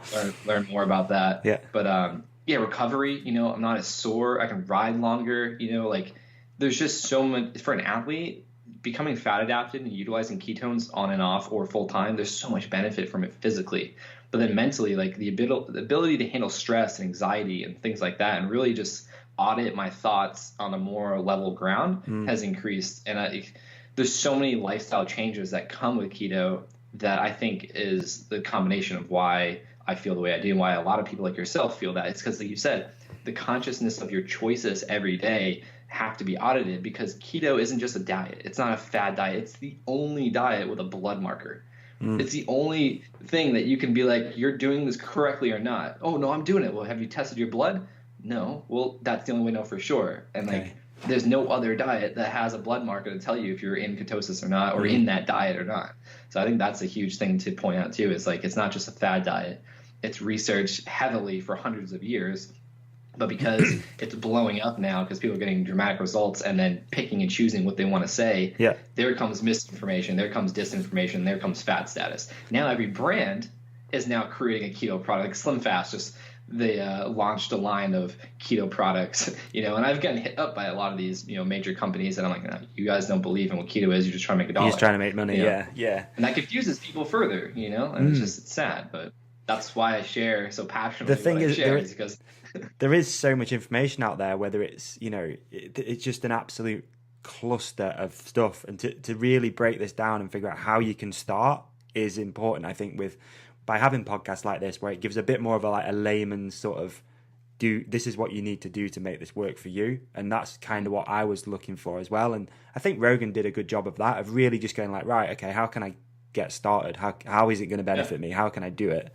And I think just information is so important as well, because like you said, this stuff's only starting maybe to come to fruition because of podcasts, social media. Because if we just had traditional newspapers like we used to have, it'd be, Wonder Bread. I think you guys have over there, right? Like just basically sugar bread and shit basically like that. Yeah. I mean, you see it in the news, like, oh, keto's dangerous because, X, Y, and Z celebrity said so. And I'm like, they don't know shit. Like, they don't know what they're talking about. Like, and that's why I pick and choose who I learn from, because I go to like their studies, and they're very open about sharing how they did the study, who funded it, and the ins and the outs of it. And that's a huge thing, because you see like Harvard, coconut oil will kill you. I know. So says Harvard professor. It's like, well, coconut oil, it doesn't matter what kind of fat. If you're doing a high carb, high fat diet, that will destroy you. Yeah. But that's the context that they leave out that people don't know to go look for. So they just see Harvard says coconut oil is going to kill you. X, Y, and Z cardiologist says eggs will give you cancer. But they don't look at, oh, that was a correlation. But they didn't put in there that person smokes, that person drinks, that person's stressed, that person's overweight. Yeah, and he's eating egg sandwiches all day. Like he's making egg muffins. It's like, it's just, and that's, I mean, there's so much context. I believe that's the most important piece is context. No diet is going to be beneficial for a person unless it's sustainable, unless they see results. That's the fact. Like, no, if you're not going to sustain something, then that diet is not going to work for you. But then also like context of like how that information is being presented and how they came to find it. And Dr. Ryan Lowry from ketogenic.com on his podcast and his YouTube does a really good job breaking down these things with studies and showing that correlation does not mean causation, and things like that. So having these conversations, but also directing people where to go for the best researchers that are doing the work and learning what's really working and being transparent about it, I think is key too. Not just go listening to like someone like Jillian Michaels, who has a new book coming out saying keto is going to, cause, you to be whatever because, she thinks so, when she doesn't research anything. Yeah, for sure. Okay, so if you were to give somebody out there some tips, let's say our listeners are listening to this and they're like, right, okay, I'm going to give this stuff a go. What would be your first port of call, and what sort of foods do people want to start adding into the diet? And also, what do they need to start subtracting? Subtracting? Yeah, that's the word, isn't it? Subtract. Yeah, for sure. Yeah. Okay. So first and foremost, do your research. So go to ketogenic.com, go to charlieffoundation.com or .org. Look at information, like look at where the information is coming from. Those are two great resources that are, I think the best resources website wise you can find information on. Number two, eat real whole food. You don't need to start keto, and that's actually not what I do with my clients or advise for. Eat real food. So carbohydrate sources. Bread is not a real food. Pasta is not a real food. Eat sweet potatoes and fruit. Eat food in their natural existence, not juice, for example, which is not a real food. Things like that. And then number three, of course, try lowering your starch and your sugar intake. Adding more fat to your diet, drinking more water. I think a huge benefit anyone can see is eliminating liquid calories in the form of juices and energy drinks, sodas, Gatorade, like all that crap. Just drink or eat real food, drink water. That you'll see profound effects on that. And then, of course, you want to move to ketogenic. That requires specific, parameters. But going to the research, you'll learn there. And then, working with people like myself, following people like myself that share free value all the time of how to implement things like that. Like that's so important. So. Yeah, I think research, drink more water, eat more real food, and then cut out the starches and sugars as you go while upping the fats. I think that's a huge place to start with, and that people would get profound effects or benefits in their life. Awesome.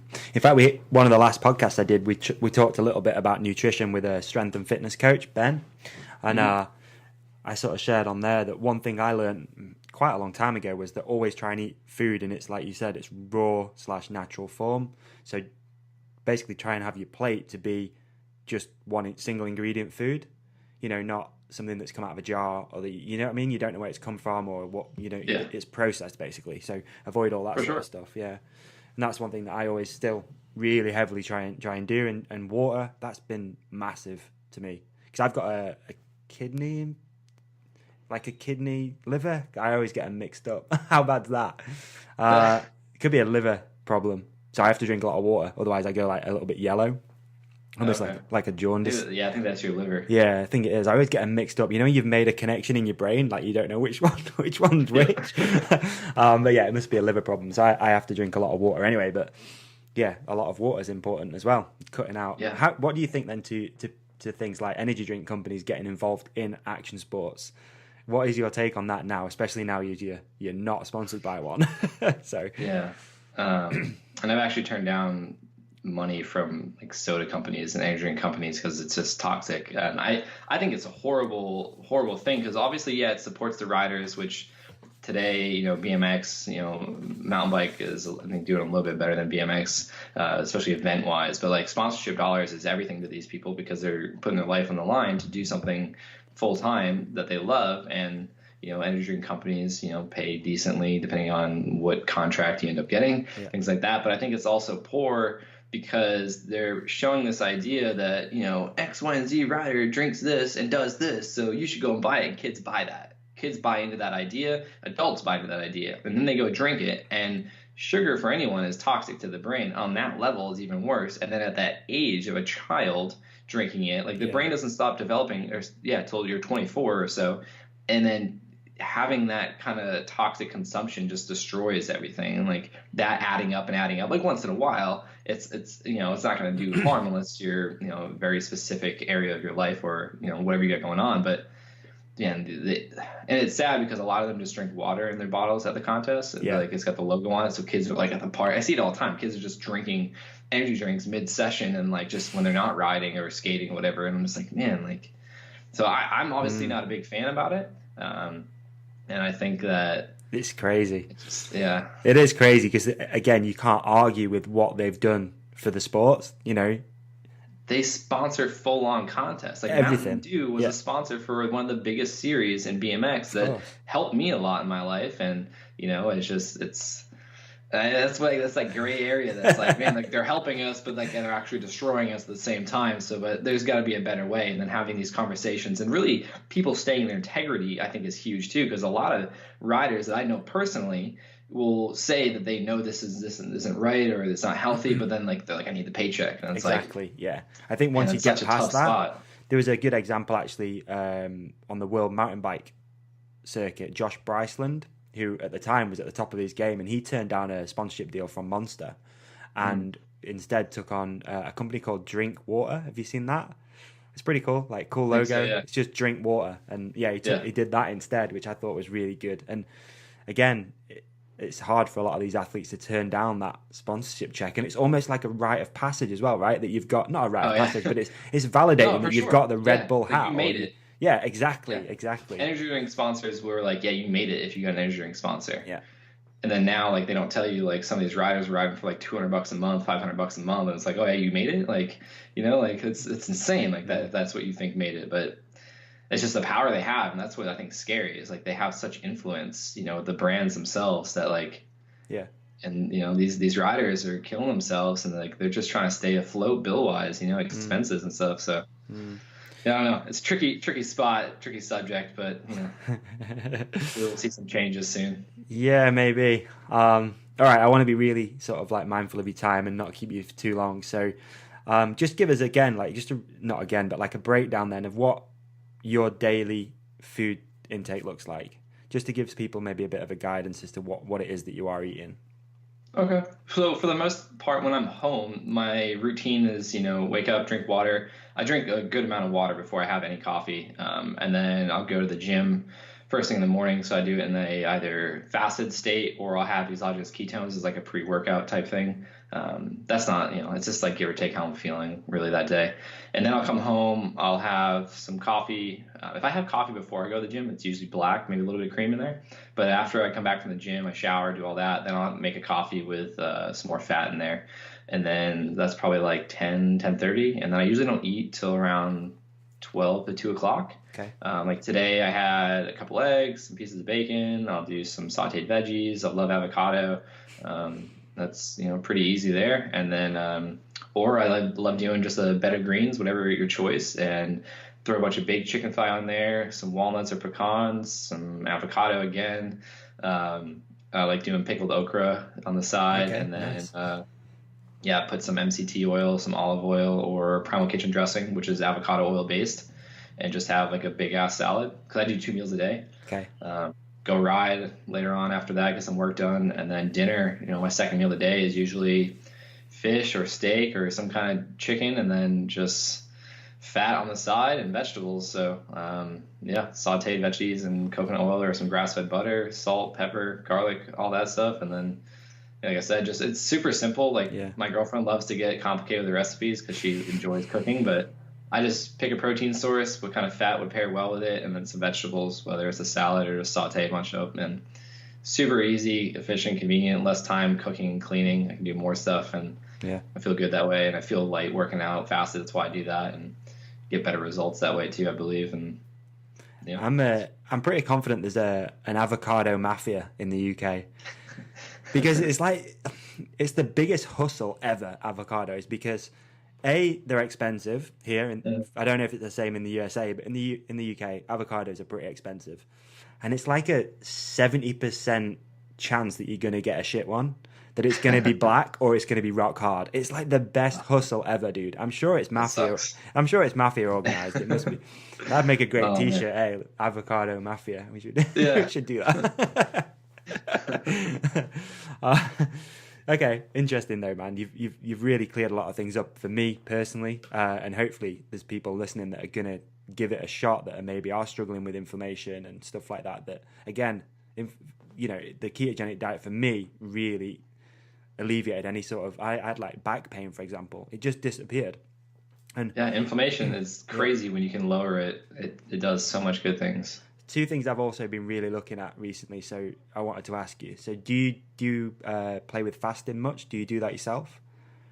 Yeah, so I do like the intermittent fasting pretty regularly. Like I said, I eat 2 meals a day. Yeah. Sometimes I have a snack or whatever. But as far as long term, it's just kind of sporadic.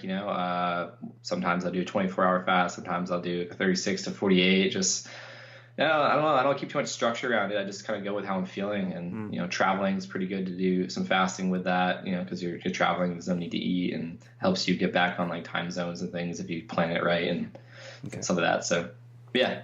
And the other thing is, we had Matt McGuduff on the podcast a little while ago, maybe a month or so ago, and we got really deep into cold exposure and So do you play with that? Cold showers, cold baths, anything? Yeah, every now and then I'll mess with the cold showers. I was on a kick for a while doing that, and it's like it was more like a mindset thing. Like I was like, man, if you don't get in this cold shower, you're a bitch. You have no reason not to. So it was like one of those mental struggle things like to overcome. But there's so much benefit from doing like saunas and then like cold therapy, things like that. So like I said, I don't like to do anything like all the time. Even with my diet, I switch things up. I follow like a ketogenic style, but as far as like the times I eat, I just go with how I feel. And then doing like the different therapies, my girlfriend's an athletic trainer, so I get like the cupping done, the dry needling, and then she works with my chiropractor, and then actually her best friend she works at a private school as an athletic trainer, but like they collaborate, and their best friend just started working with our chiropractor. So I'm surrounded by like alternative health professionals. So yeah, we're always messing with different things. But okay, I was doing the ice baths for a while, especially after my ACL surgery, just because it just felt so good. And that struggle too, like that accomplishment of like not talking yourself out of something. Oh, it's good. A game changer, man. I'm convinced of it. That it's a game changer in the morning. If you can get in that cold shower, or even if you just start hot and then crank it cold, you're on for a good day. Like you've one thing you won. You've won it already. Yeah. Exactly. So what do you do now? Like what is your living?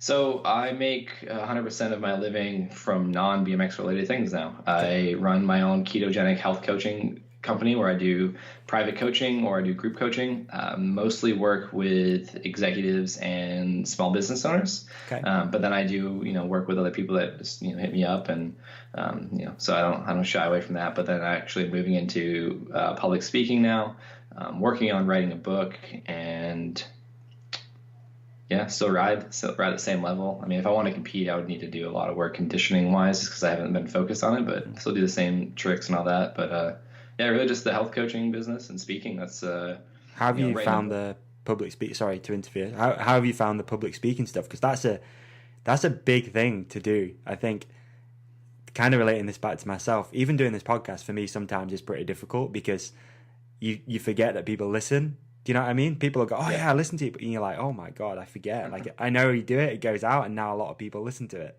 And it's still a trip because, you know, I'm quite shy, quite an introvert, really. Yeah, so, I'm the same way. Yeah. So how have you managed to do the public speaking thing? What are some of the things you've done to, get into that and be able to do it properly? So, I mean, I've been doing interviews for like 9 years now, specifically about my life. Yeah. And, you know, I've done interviews for TV at contests. I've, you know, performed in front of 50 to 65,000 people at like NFL halftime shows. I've been on America's Got Talent on a national televised channel, you know, so like I know that that's out there. And then just getting asked to speak at events, like answer questions or just to share a little bit of my story, I was like, man, like, learning that you can make a living off of doing that. I was like, man, like if I can do multiple things to make an income and to make an impact, why not? And so the fear of it, like to talking to people, was out the window because I've already been doing that. Really, the struggle at the beginning for me was like I don't know enough about it. Like I want to succeed at it. So like, do I memorize this? Like, how do I do that? Like this and that. And it's just like, it was a bunch of nonsense. So now it's just like, you know, just practicing you know, speaking techniques, and then obviously now I have a presentation, so that's a little different for me. I just started doing that and like going off slides. Like I thrive in Q&A, but of course you can't do a formal talk Q&A. I mean, maybe I'll be the first to invent that. It's like the standard, who knows? But you know, it was mostly just my fear was just like, I want to be good at this because I'm passionate about it, but I had zero experience in that formal talk setting on a stage. But now it's like, you know, you got to fail to learn. And like, I know I'm on purpose. This isn't about me. This is about my impact, my mission. So it's just, it's just what I want to do. And, you know, every time I, you know, have a talk, I like get people saying thank you so much. And I'm like, man, like people are taking value from what I have to say and just sharing my life. And it's amazing. So it just keeps me, you know, practice, you know, is important, you know, taking action. So awesome. Yeah. Amazing. And what, you know, you've mentioned having an impact on other people's lives and stuff. What is your main fuel for motivation? I care about people, and like I just don't want people to suffer. Like I said, my mission is to have people empowered so they don't have to suffer, you know. And so, you know, people saying thank you for me, you know, having an impact on them, like that's my fuel. Like people wanting to learn more about my story so that way I can help other people, like that just motivates me. But also just like to be able to support myself doing something I'm passionate about. You know, part of my motivation is to live the life I dream of, like to live my life on my terms and to design it and to fulfill it. And BMX showed me that's possible. And now I'm like, man, I can do that in BMX, which is a very unconventional route that not many, you know, do. And it's like, a lot of people speak, a lot of people coach. So, you know, a lot of people write books. Like, why can't I do all of those and do it really well and help people? So, yeah. Amazing.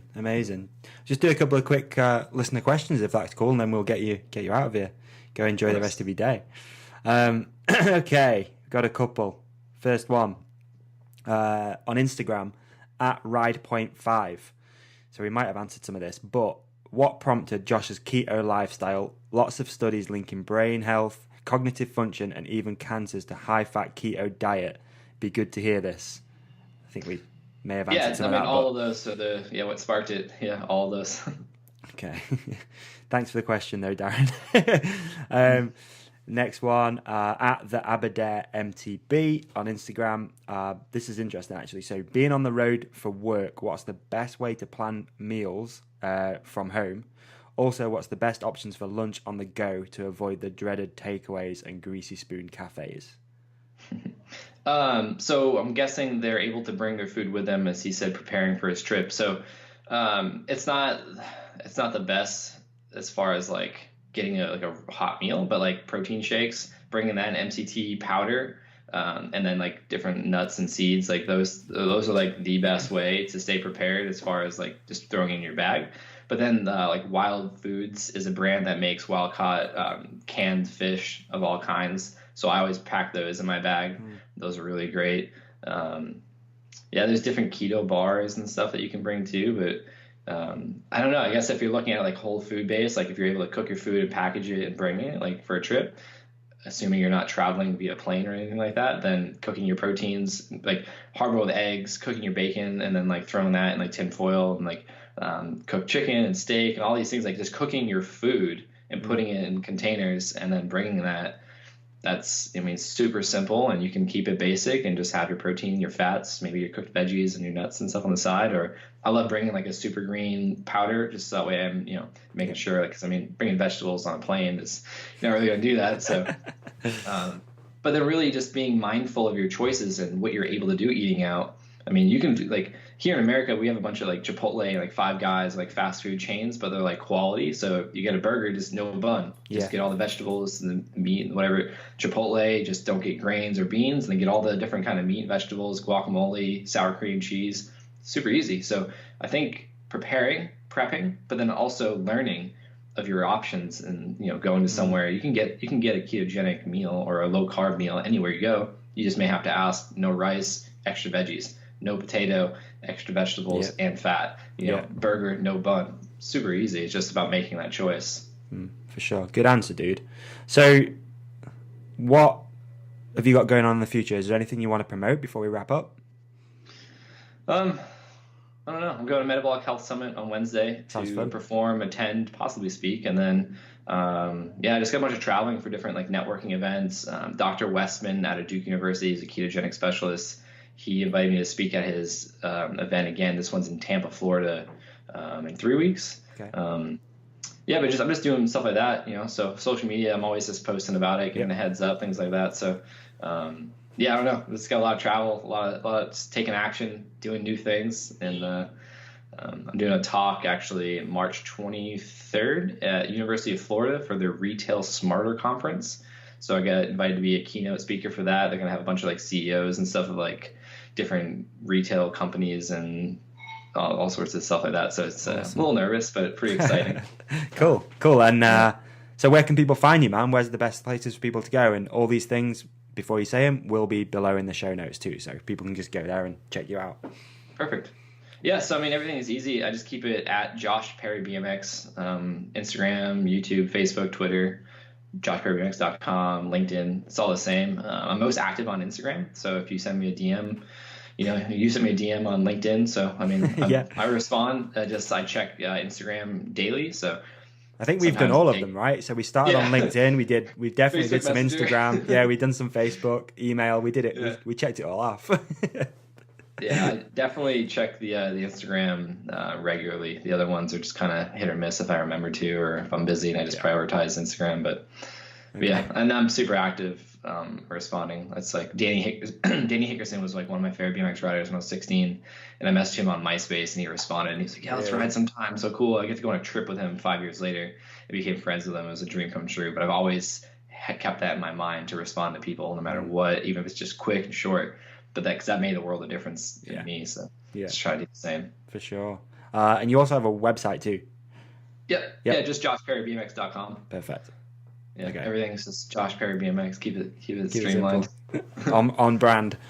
Cool, man. Well, thanks for taking the time out. I really, really appreciate you doing this. I think hopefully people are going to take away a bunch of knowledge from it, and just hearing that story as well from the beginning of your BMX days was really interesting. So I appreciate it, man. Thank you. And anytime you want to come on here, if there's anything you want to promote, maybe we go a little bit deeper into something next time, which I won't be able to do. You'll have to just talk, and I'll let you do the episode. But yeah, thank you, man. I really, really appreciate it.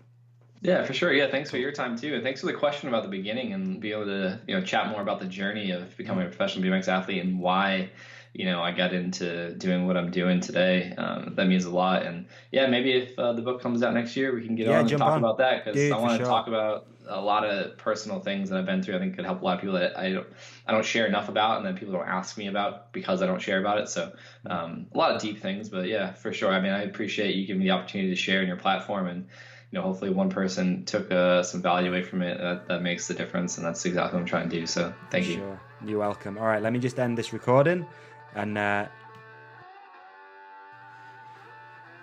you have it, folks. Episode number 67 with Josh Perry is in the bag. I hope you did enjoy that episode as much as I enjoyed doing it with Josh. It was an absolute pleasure to have him here on the podcast. And if you did enjoy it, please share the episode with your friends, tell people about it, get engaged with us.